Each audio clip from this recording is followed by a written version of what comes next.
are in operation in 10 theaters of war in the continental United States. These air forces cover an operating area of some 19 million square miles, about 1/10 of the surface of the globe.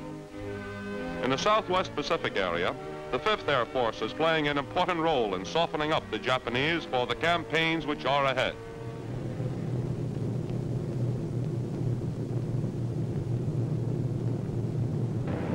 The personnel strength of this Air Force is about 110,000. It has over 2,000 airplanes. In an average week, over 3,000 sorties are carried out against the Japs. And during an average week, the Japs feel the destruction of over 1,100 tons of bombs dropped by 5th Air Force planes.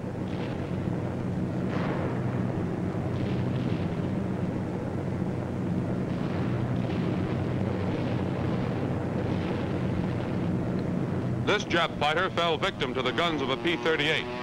Thousands of others have either been shot down or destroyed on the ground. Statistics show that for every plane we lose, the Japs are losing 6.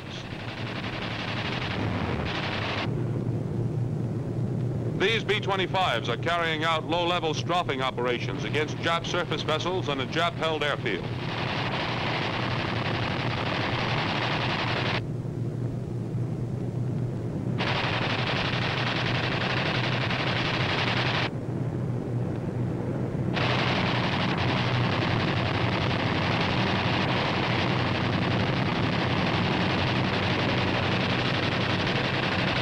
Parafrag and delayed action bombs are dropped on the airfield and the dispersal areas.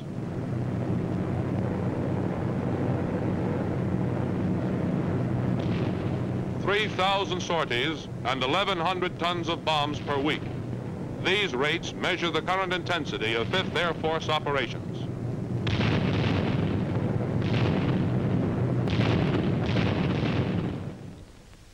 From bases in Great Britain, the 8th and 9th Air Forces are stepping up both strategic and tactical operations against Germany.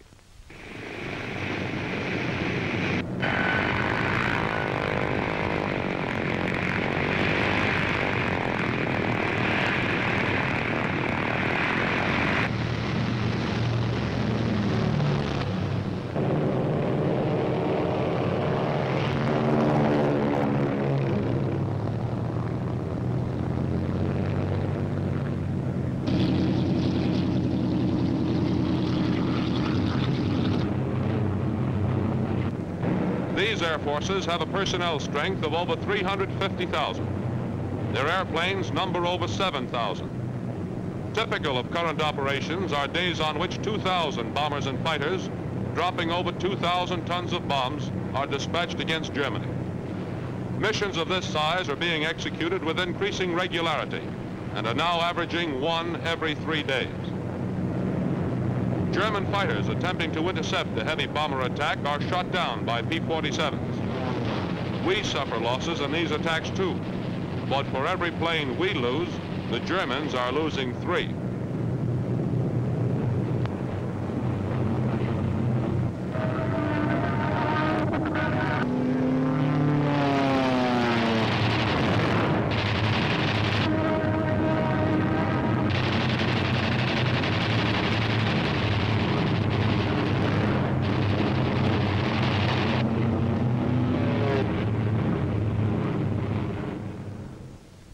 Today, from these fronts all over the world, a series of flight paths lead back to the nerve center of all AAF operations, the continental United States. Here is the home base in December 1943. Each point on this map represents some kind of AAF activity: a training field, a technical school, a supply depot, a modification center, all of the elements which must be combined into an Air Force building and fighting on a worldwide pattern. But operations on such a scale as this have not been an overnight development. To review the story of the AAF growth, let's turn back the calendar to June 1939. 3.5 years ago, the Army Air Corps, as it was then called, was operating on a much smaller scale.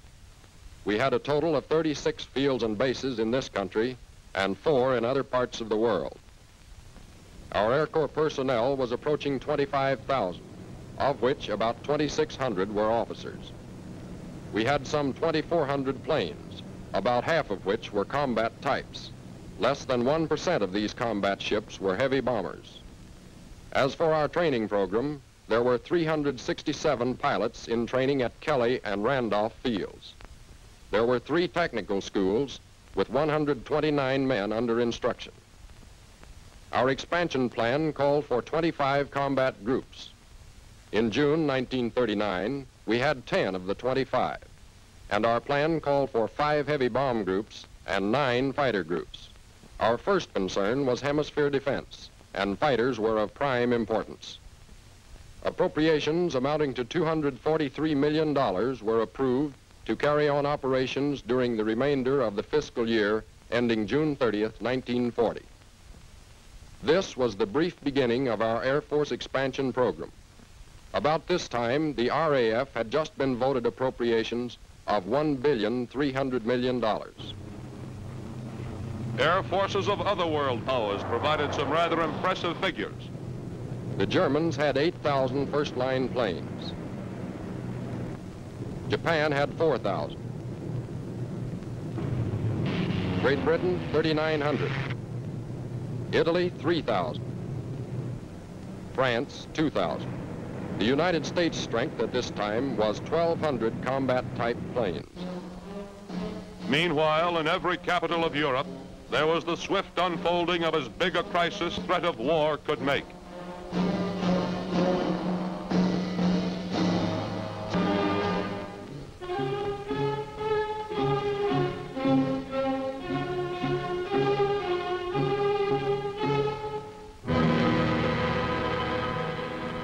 Then, when von Ribbentrop flew to Moscow to sign a non-aggression pact with Russia, it was as though a bomb had exploded. Now the democracies could wait, plan, answer, and defend, but they could not come through with an action for peace as inspired as Hitler's action for war. While the cauldron boiled in Europe, the Army Air Corps celebrated its 30th birthday. It was announced that a Boeing B-17 had just hurtled from coast to coast in 9¼ hours, an average of almost 260 miles an hour.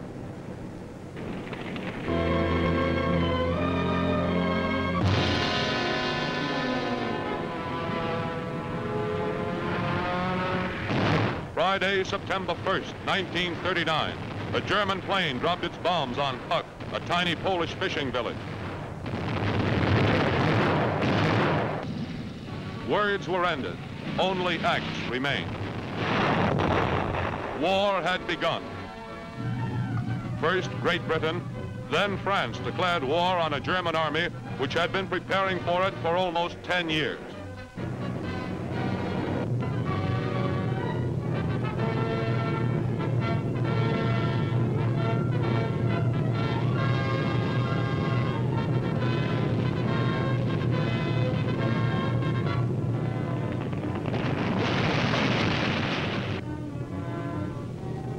Through this first great German aerial blitz against Poland, the American aviation scene was beginning to change. Our relative standing with the other nations of the world hadn't changed much.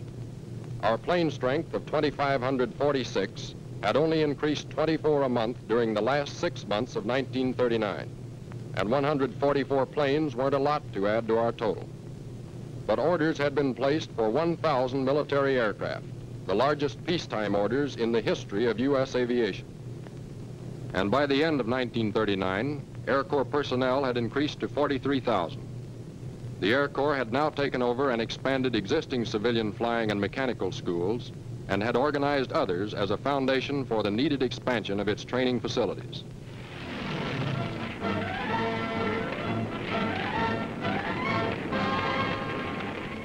In April 1940, with rains and fog providing a protective curtain, the Germans landed troops in Denmark. Then Norway.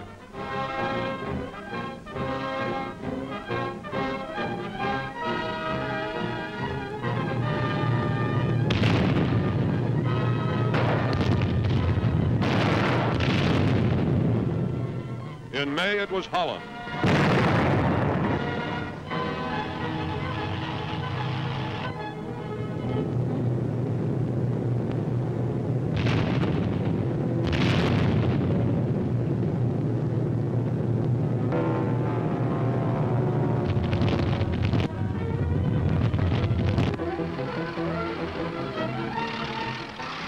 Belgium.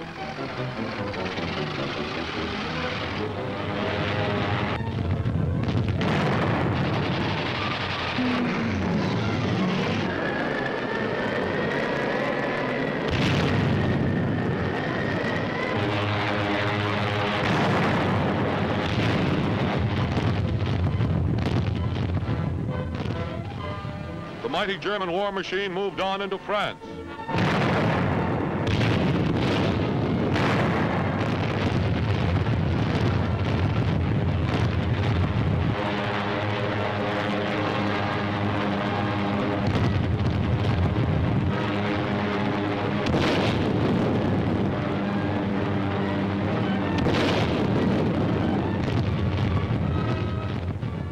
The campaign of the lowlands was climaxed by the dramatic Allied evacuation at Dunkirk.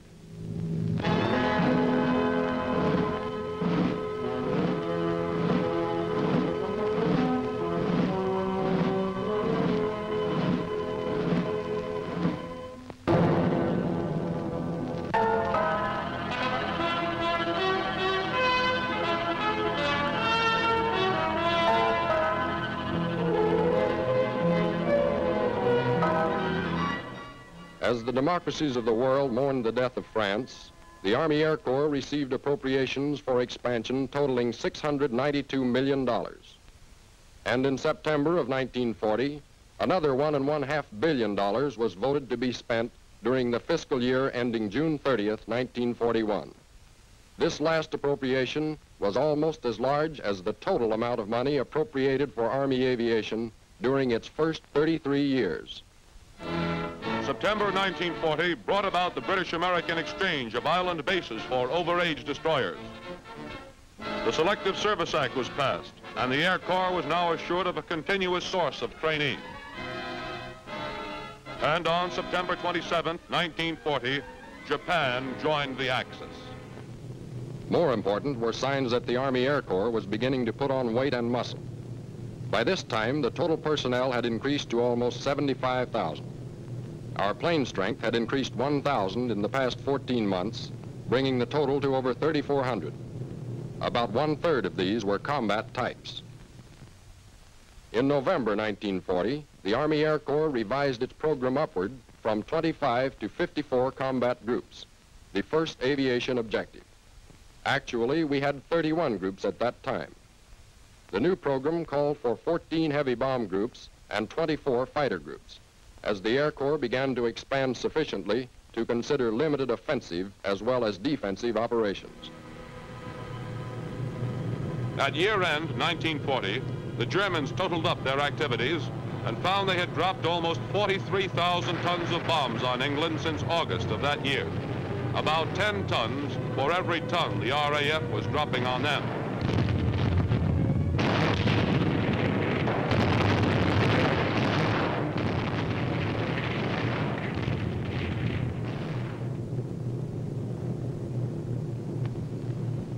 By May 1941, Air Corps personnel had reached 152,000 and was increasing at a rate of 10,000 a month. We were increasing our plane strength at a rate of 600 a month, and the total now stood at over 6,000. The fulfillment of the 54 combat group program was a goal which drew closer with each month that passed. In addition, our training programs were now swinging into stride to produce the vitally needed specialists. The flying training program had over 7,000 students under instruction, of which about 6,900 were pilots. Two, we were beginning to specialize in the training of navigators and bombardiers, with 228 of them under instruction. There were almost 22,000 students in the various stages of the technical training program. On June 22nd, 1941, the German armies moved against their former pact partner, Russia.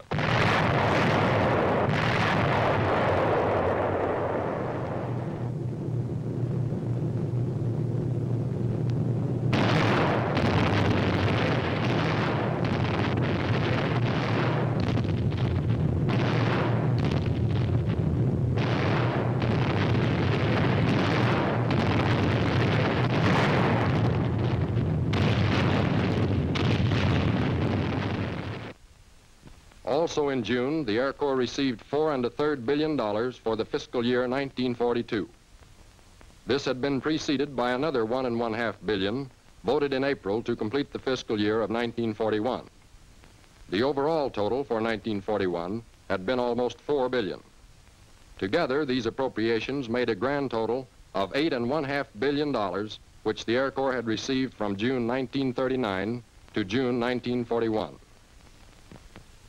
In August 1941, the second aviation objective replaced the first, and operations were scaled to meet the demands of 84 combat groups. We actually had 59 groups, and our new objective would, for the first time, give heavy bombers and fighters equal planning emphasis. We were to have 24 groups of each. The end of November 1941 saw the personnel strength of the Air Corps hit 297,000. 25,000 of this total were stationed at bases outside the continental U.S. Under instruction in the flying training program were over 13,500 students, including over 12,000 pilots and some 800 bombardiers, navigators, and flexible gunners. Almost 30,000 students were under instruction in the network of technical training schools across the country. We now had 96 bases and stations, and 41 more had been authorized or were under construction. Our plane strength was almost 11,000, but only 3,000 of this total were combat types, and less than 1,200 of these were suitable for immediate action measured by standards at that time. About 525 of these first-line combat planes were located in the Pacific area. That's the record to December 7th.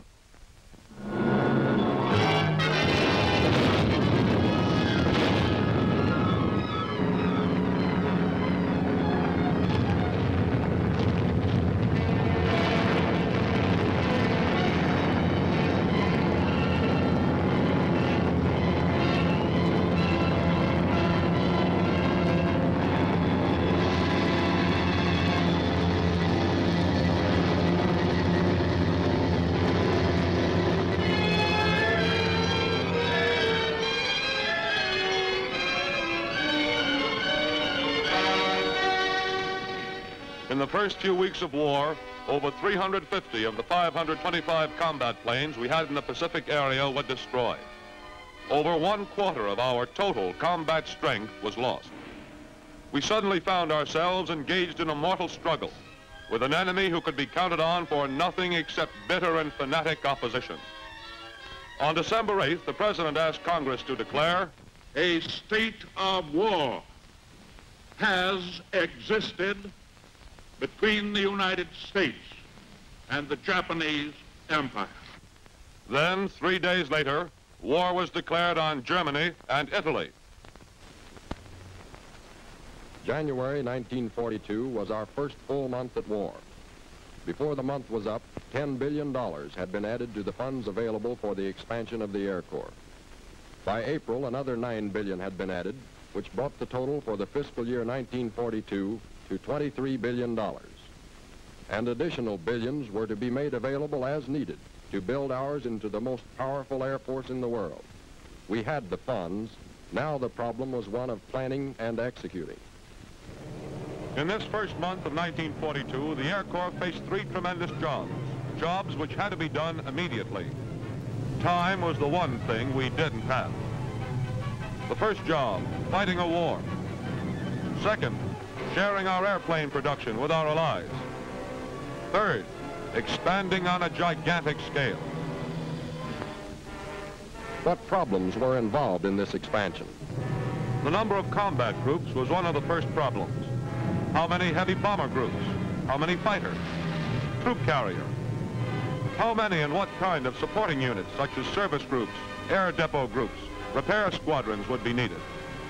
And consideration of the different types of combat groups was only a small part of the problem. The Air Forces have some 800 different kinds of supporting units. It had to be determined when each individual unit was to be activated, and a plan had to be projected showing where each individual unit was to go, in what theater it would be needed. And each unit had to have a table of organization showing how many men it should have, what job each man was to do, and what rating each man should hold. How about personnel to man these units? Coming through induction centers were men with every imaginable type of experience. These men had to be fitted into one of over 1,000 different types of jobs in the Air Forces. Peacetime jobs don't coincide too closely with the functions of war, so most of these men had to be trained. Training courses had to be established, instructors selected. How long does it take to train a man in a particular job? We were in a hurry, but thoroughness was all important. Training facilities were not available, so they had to be built. Buildings, training fields, barracks. Obviously, sites had to be selected first, contracts let, construction time allowed, and speed was essential. The length of training courses was a vital factor. Men had to be started in training soon enough so they would be fully trained when they were needed. It takes almost 2 years from the time a potential pilot is inducted until he's ready to participate in a combat mission. It's 89 weeks for a navigator, 89 weeks for a bombardier, 39 weeks for a gunner. The time to train factor alone makes planning 2 years or more in advance necessary. And training these men as combat teams was another problem. How many men should be trained for each type of job? Some types require over 100,000 men, others less than 100. The number of men who could be expected to wash out in certain courses had to be considered, and the enrollment increased accordingly. Attrition had to be considered, as did the returning to this country of men who had served their tour of duty in a war theater. The length of this tour of duty had to be decided. Men's lives hung on these decisions. These are only a few of the personnel problems. All the men, yes, and the WWII too, who are playing a very important role in the Air Forces, had to be housed, fed, clothed, and trained.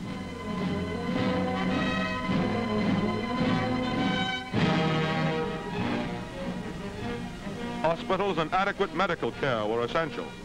Huge stores of food were necessary. Arrangements had to be made to pay each man, insure him, and yes, entertain him too. What problems were involved in the airplane picture?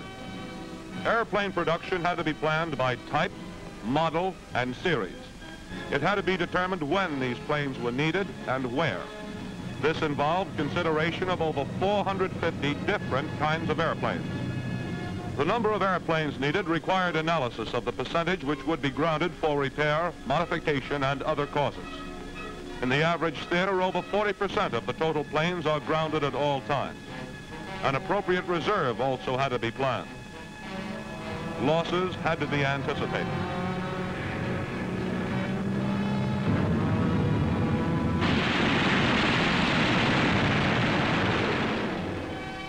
Replacements must be made, and the time required to produce an airplane makes anticipation of our losses essential.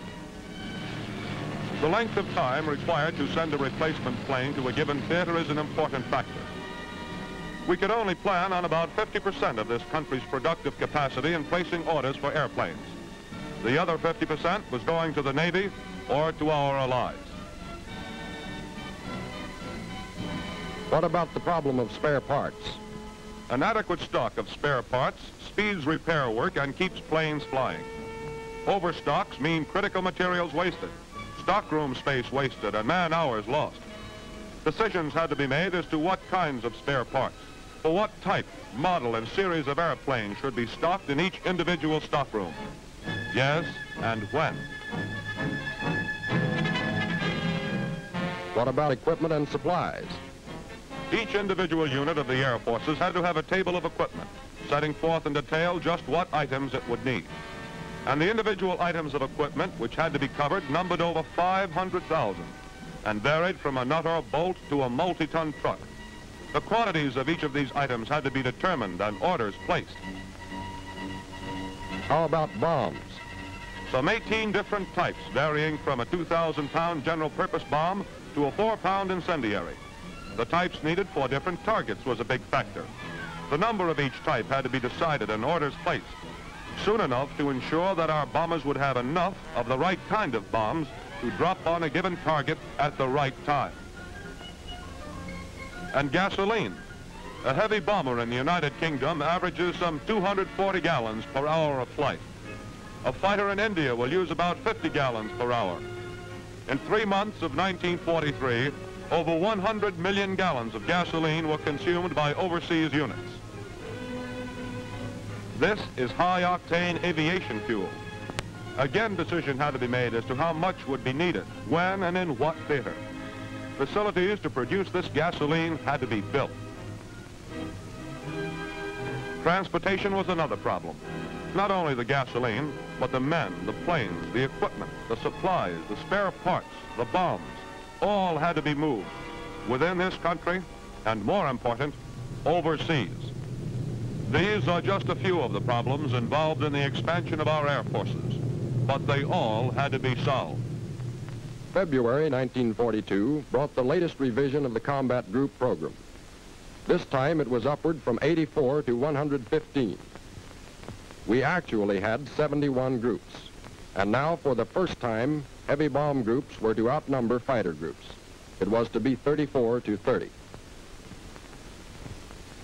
In March, the complete streamlining of the United States Army created the Army Air Forces with General Arnold in command.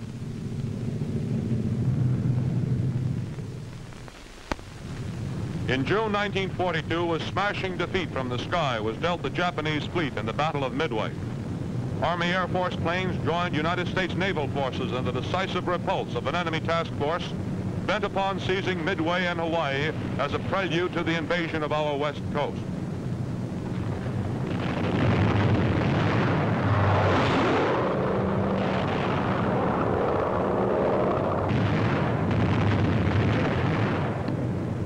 Air power played a decisive role in turning back this seaborne enemy force. But a full understanding of the importance of winning this battle comes only with the realization of the disastrous consequences which might well have followed its loss.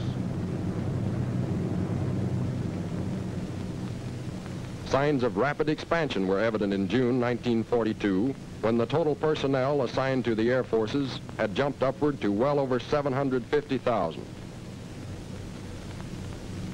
Our total aircraft was now almost 22,000. In June, Hitler's fortress Europe rocked under the terrific pounding of RAF bombers.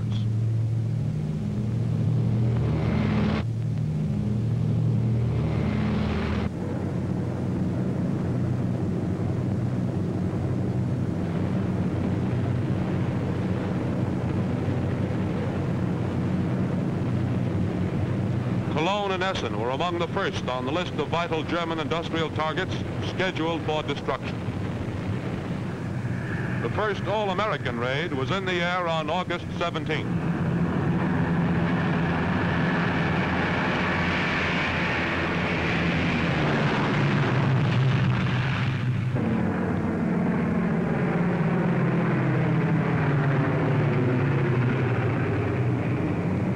A formation of 18 B-17s was on its way to attack Rouen.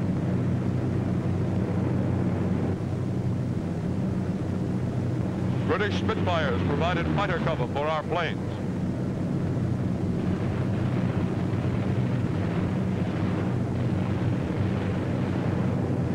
Over the target, Nazi fighters attempt to intercept the bombers and are driven off by the Spitfires.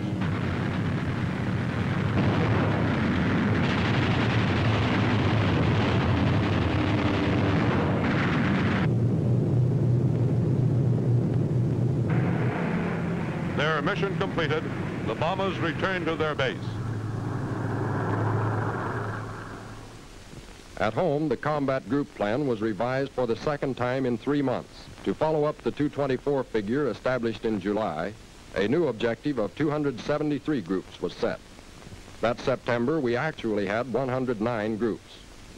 Of outstanding interest was the fact that this newest plan called for 104 heavy bomb groups and 90 fighter groups. Clearly, future planning was concerned a great deal with the offensive punch which the heavy bombers could deliver. The African campaign furnished full proof of the terrific wallop packed by the heavy bomber. American B-24s, which the British fondly called pink pigs because of their desert camouflage, and B-25s were joining the RAF in hammering at Axis supply depots trucks, mobile guns, and tanks.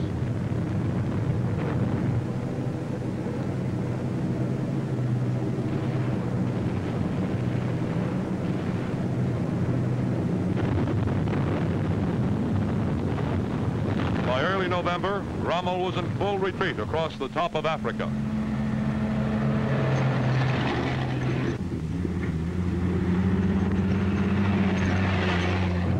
While the air forces were operating in coordination with the ground forces in this full-scale campaign, in other parts of the world, other men and other planes were carrying out missions to clear the skies, to soften up the enemy for future attacks. 1943. This is the year our aerial superiority was clearly established. This is the year that combat operations swung into full stride. Yes, Italy, Germany, and Japan can attest to that. First quarter. American Air Force's planes flew more sorties in this quarter in just 3 months than they did in all of our previous war activity. They dropped more bombs from January through March than they did from Pearl Harbor to the end of 1942. Our personnel was now in excess of 2 million, and it had been increasing at a rate of 150,000 a month during this first quarter. In the matter of aircraft strength, our total figure as of March 31st, 1943, was almost 43,000, and we were adding to this at a rate of about 2,700 planes a month net. Our combat losses of 381 planes, compared to the Axis losses of 1,206, showed a ratio in our favor of a little better than 3 to 1, not to mention 459 enemy planes probably lost. The training picture at the close of this first quarter showed new peaks of activity. There were over 98,000 men under instruction in the flying training program, including over 72,000 pilots and almost 8,000 each of bombardiers, navigators, and gunners. Technical training now had 185,000 students under instruction. At 15:15, March 1st, 1943, a lone B-24 of the 321st Heavy Bomber Squadron sighted a Jap convoy in the Bismarck Sea. Whatever the mission of that convoy, it was never completed. Our air power saw to that.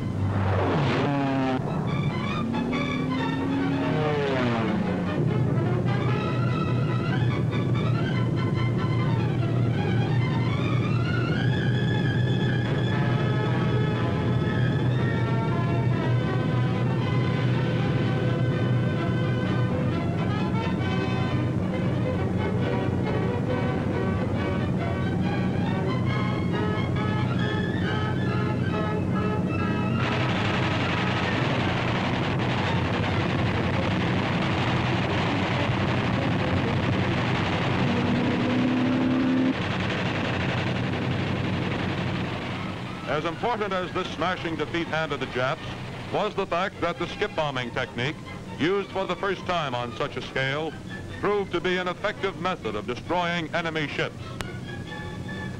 In May, the island of Pantelleria became the target for our bombers. The first mission over this target was flown on May 8th at noon. 33 medium bombers dropped 43 tons of explosives.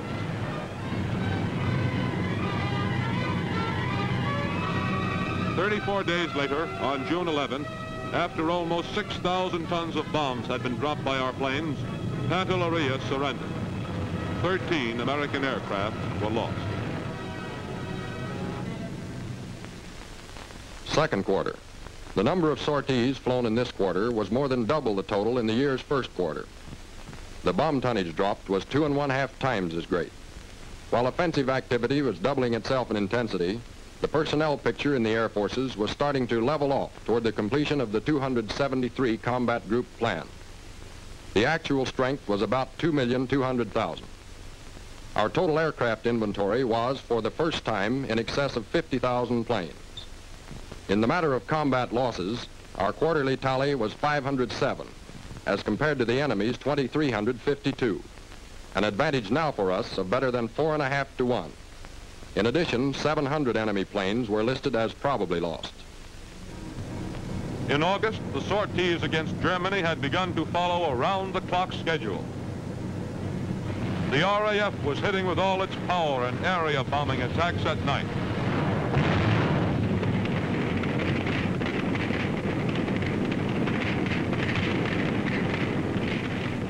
The AAF was concentrating on daylight precision raids.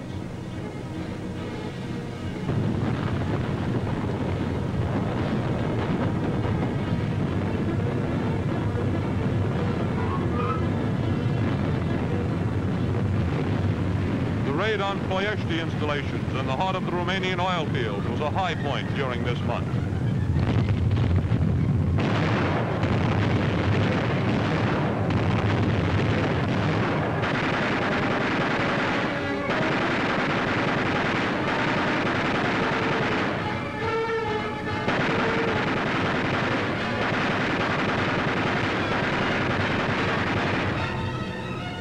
Our losses were high, but the destruction spread by these B-24s was a serious blow to Germany's vital fuel supply. Italy surrendered in September, and our task in Europe was one step nearer completion. Third quarter. AAF activity in the third quarter again surpassed all previous records for intensity. The number of sorties was about 80% more than the second quarter. The tonnage of bombs dropped was more than twice that of the previous quarter. Personnel strength had now risen to over 2,300,000, and we had almost 57,000 planes on hand. In this quarter, our combat losses totaled 850, against 3,871 enemy certains and 873 probables, an advantage in certain losses of over 4.5 to 1. It was 6 to 1 against the Japs. As the final 3 months of 1943 began to roll off the calendar, air marks were hung up every day. The first week in October, the 8th Air Force had over 1,000 each of heavy bombers and fighters. There were now more than 1,000 B-24s outside the continental United States. The P-47 was now our most numerous fighter plane. On October 8th, 855 planes left Great Britain for a raid on Bremen and Vegasek. The effort and planning necessary to accomplish a mission of this size can hardly be realized simply in the number of planes involved. The planes flew a distance of at least 850,000 miles and traveled over 1,400 miles just on the ground in takeoffs, landings, and taxiing. They used almost 1 million gallons of gasoline and 25,000 gallons of oil. They were loaded with 2.5 million pounds of bombs, 2.75 million rounds of ammunition, and perhaps 800 pounds of maps. More than 5,000 crew members were over enemy territory for periods of from 2 to 6 hours. In October, United States production went over 8,000 planes per month. We were producing 1,000 heavy bombers per month for the first time.